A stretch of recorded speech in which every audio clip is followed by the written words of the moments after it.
Honey, what's for dinner?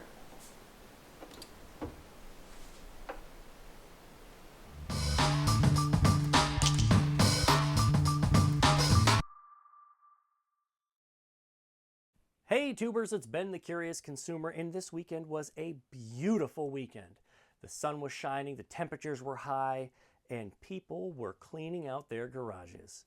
I went to probably about 5 or 6 yard sales this weekend, guys, and I was able to pick up some very serious deals. And then I came across this one gem. As I was leaving one of the places, I had purchased a box of computer components for about 10 bucks. I mean, just parts.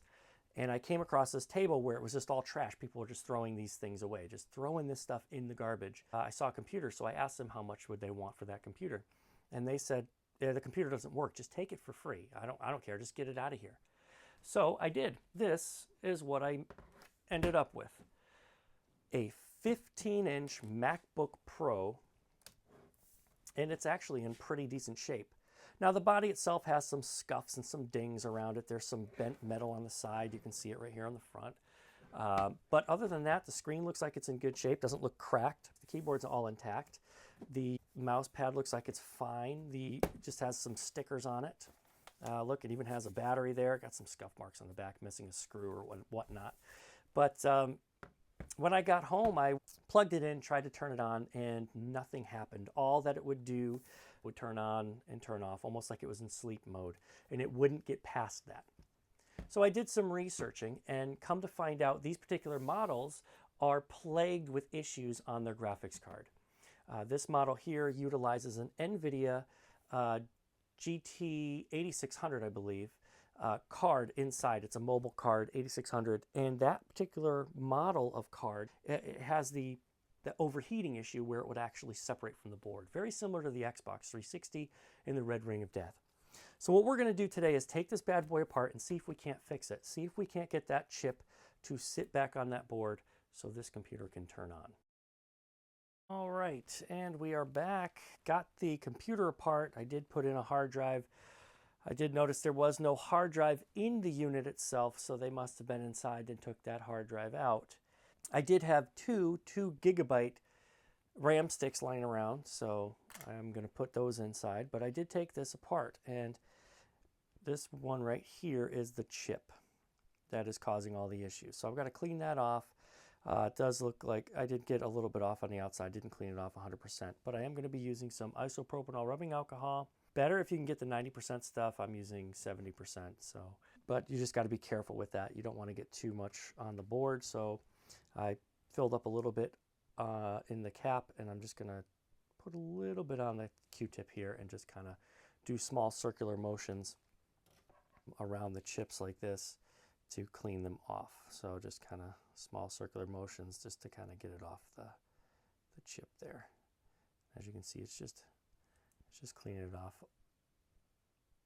You don't want too much of that stuff on there because what it can cause is overheating. So you just want to get all the gunk off of that chip. And then what I'm going to do is I'm going to clean off the heat sink that's on the computer as well. And as soon as that's all cleaned off, what I'm going to do is I'm going to actually heat up the board, but I'm not going to do it in a typical way. Sometimes you can heat these boards up with hot air guns, but I want to heat it up on an even keel. I don't want to heat it up and cause any damage. So what I'm going to do, and you guys may call me crazy, but I'm going to put this into my oven. I'm going to heat up my oven to about 350 degrees for about, I would say about 6-7 minutes at 350 degrees. That should give it enough temperature to kind of reseal the solder joints underneath this chip. It is a kind of a shorter fix. It's not necessarily going to be a long-term fix. I don't have a reball kit here, so I can't really reball the unit. I'm just gonna have to make do with what I have. So this right now, I'm going to let that dry off, and I'm going to clean this off. So now that I've got the inside of the computer cleaned out and I've got the board itself cleaned out, it's time to prep my oven pan. Now, I'm not recommending that you do this at home by any means. This is just something that I've done in the past that it actually works. Well, works for me anyway. So I'm not going to tell you to try this at home. I'm not going to tell you to do any of that. it is kind of a crazy thing, so I do understand that. So just bear with me here. All right, so I got to get the right amount. Sorry for all that noise. I got to get the right amount here. So you just want to expose the chip a little bit like that. And now I need about 4 little balls of tinfoil underneath, about even size. The reason I'm doing this is because I want it to be sitting on an even plane, and I want enough heat to get underneath the board as well. And all I'm doing, just as a little riser, and like I said, these are just going to act as little stilts. Now, this is a new oven I'm trying this in, so wish me luck. I don't know if this is going to work out okay. I'm hoping it does, but truth be told, I've never tried cooking my board in this oven before. So, and what I want to do is just put 4 balls out and just set the board on top of those and make sure that they're evenly spaced so this doesn't fall over or anything like that. And just enough so it's steady. And that's it. So now that this is ready to go, we're going to get ready. I'm going to set the camera up so we can watch this in the oven.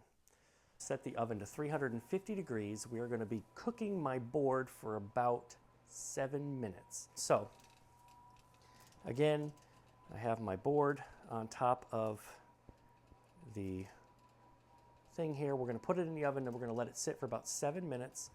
Alexa, start a timer for 7 minutes.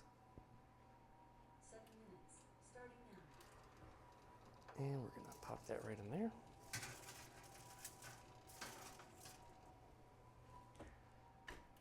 And always remember, safety first, kids.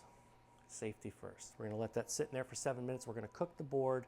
What essentially should be happening is that the chip, the 8600 chip, should reseat back onto the motherboard. And then after I let it cool down and I put it back into the Mac, it should actually work.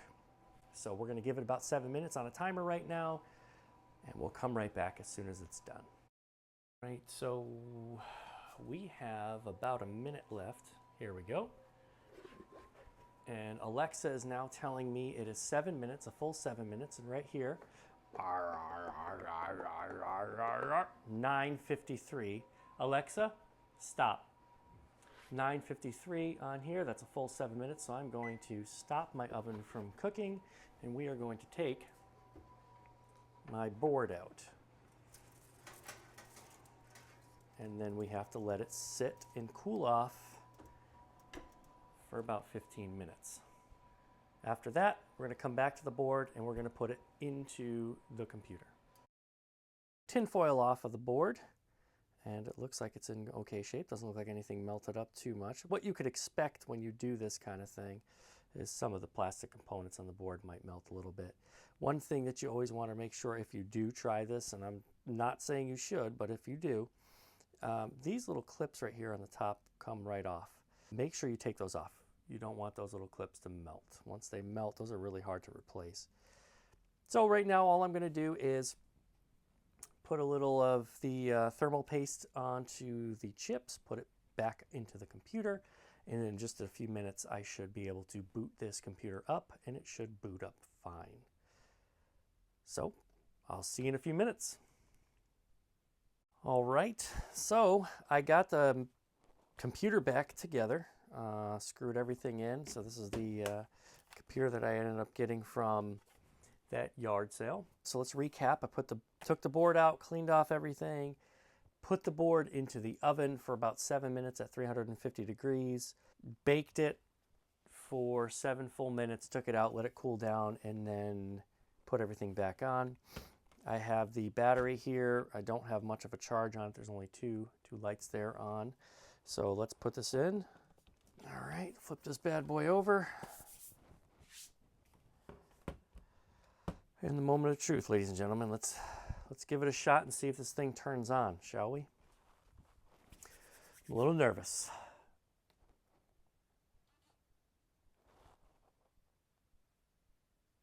There it is. That's a good sign. We're getting some power here. I mean, granted, we have some black lines coming up and down, but I don't know if that was damaged from before. And it's loading in. This is a drive that I had lying around that I was using as an external. I ended up copied the disk image to it. That way I could put it into another computer. Let's see if it boots up. We'll just give it a couple of seconds here. It is an SSD, so it does boot a little faster than a regular mechanical drive.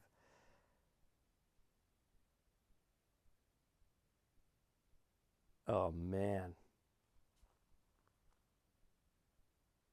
Okay, well that's good. This seems to be working pretty good. That's cool. Let's see if I could boot up into anything. So I'm going to see if I could boot up into iMovie. It's taking a little bit. It's an older computer. Like I said, this was I think it's 2006. I'm not even sure. It was I just know the number is A1226, which was a 2.4 gigahertz. Oh yeah. It did. It opened right up. That is so cool. Well, there you go, guys. That is it. Wow, what a serious trash to treasure. Now, don't know how long this will actually last with that fix that I did, but that's pretty cool. Well, guys, that's going to do it for me. I really hope you guys enjoyed this video. And if you did enjoy this video, and this is your first time stopping by, consider subscribing. Once you do that, don't forget to hit that little bell down below. That'll notify you guys anytime I post a new video. Guys, again, I am Ben the Curious Consumer, and I really do appreciate you guys taking the time out of your day. Leave some positive comments below. They're always welcome. And guys, as always, I will catch you guys in the next video. Thanks for watching.